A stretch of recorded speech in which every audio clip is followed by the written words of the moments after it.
somebody comes to you with good intention, not like a Wahhabi trying to confront you, but a person with a good intention comes and they ask Shaykh Luqman Effendi, can you explain to me what's your reason, personal reason that you have love for Holy Prophet ﷺ? What is it about him for you? What would your answer be? Bismillah ar-Rahman ar-Rahim. I will tell him I cannot sincerely say that I love him.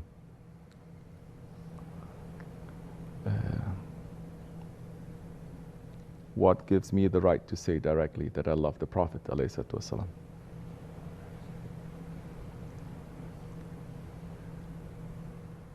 But I may say about my Shaykh, and I may give reasons why I love my Shaykh. Maybe that love is not 100% sincere. But I may say, what are my intentions for my love for my Shaykh? And one of the reasons there is because my Shaykh taught me how to love the Prophet ﷺ. How he taught me to love? Because he was embodying those characteristics. Those characteristics now, it's not characteristics that I saw in a video, or I saw in a movie, or I read in a book. I saw it with life, by someone who is representing him, not just by people. Yani, if you are having haqq, everyone is representing the Prophet ﷺ in one way or another. But that one has been chosen by Allah and His Prophet and 40 grand sheikhs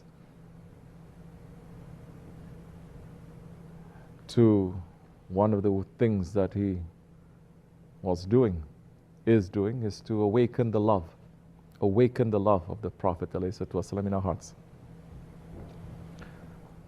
So that love of the Prophet now, when I was with my Shaykh, when he was here physically, that love continues, of course, in different ways. We're not going to talk about that now. But at that time, then it was a love that was it was not two-dimensional. It wasn't just something that was emotional. It wasn't just something that made me feel good.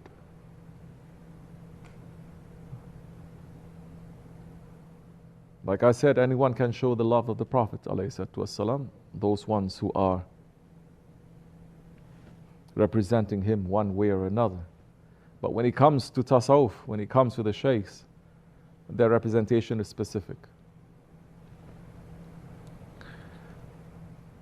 And what he made me feel was also more love and more understanding of the Sahabis. Because it is impossible to love the Prophet ﷺ if you don't love the Sahabis. What I mean by that is we understand a little bit of what they went through. Even if it's just 0.1%, we understand a little bit more. The difficulties, the passion, the love, the ups, the downs, everything is there. And you can only understand that kind of love more sincerely if you are in the way. If you are in tasawwuf, if you're in tariqat. Beyond that, it's lacking. Inside of that is more full. And depending on which level that you are at or which path that you're running in, that much that you will get, that much it will be more.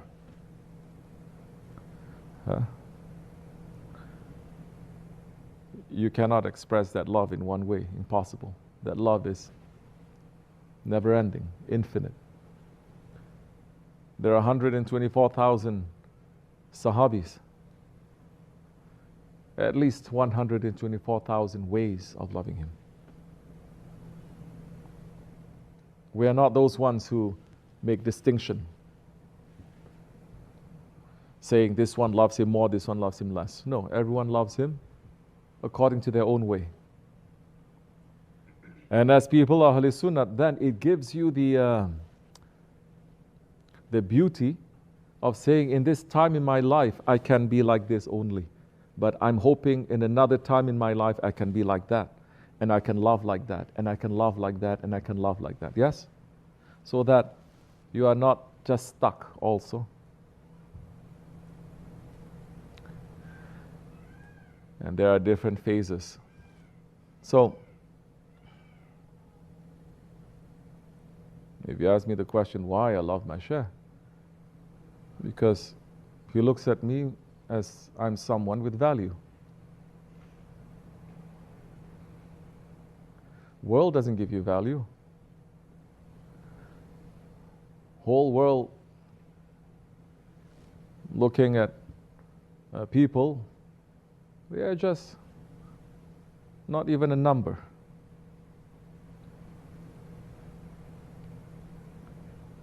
But it is, it grabs your heart now. It gives you faith now to think someone who is so beloved to Allah and Allah gives him so much value and he's looking at us and he gives us value.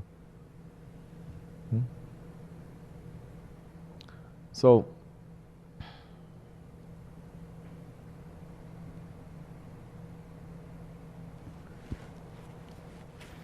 and the love that he shows,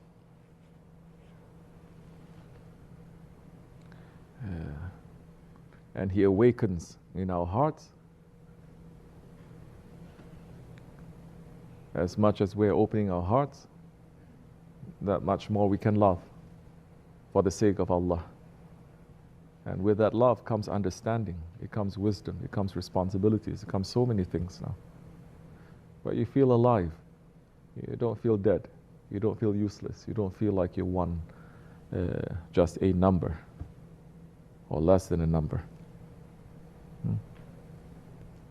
You feel very humbled with that also.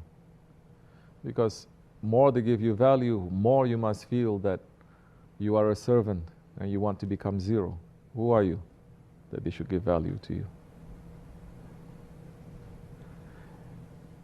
And once they give value to you, Allah gives value to us. Subhanahu wa ta'ala, imagine. So many of us, Allahu Alam, if our parents give us value. Or this, let's say, governor of this city gives us value. Or this state, or the president gives. Who gives us value?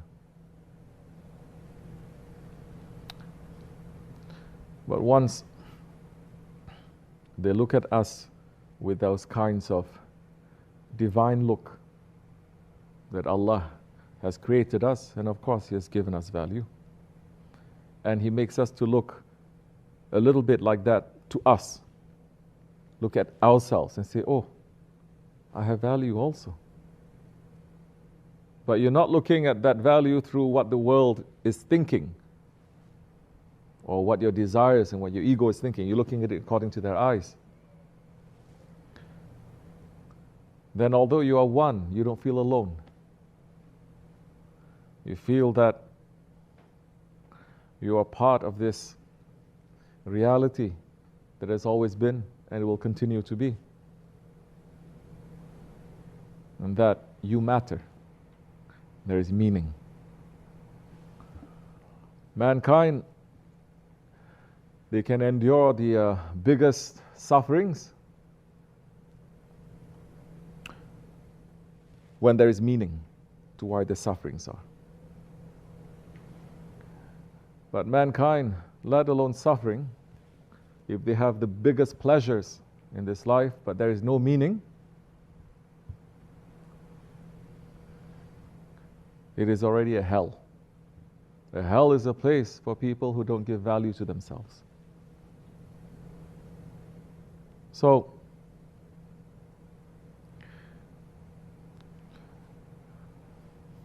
we must look to Allah to see how He looks at us.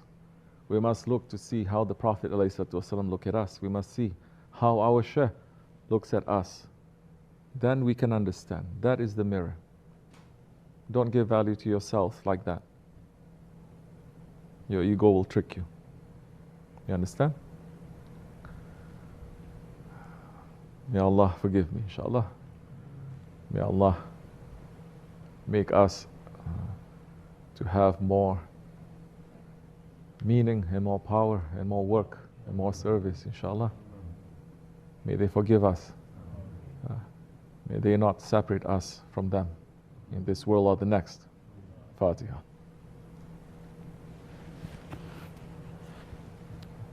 Amin, inshallah.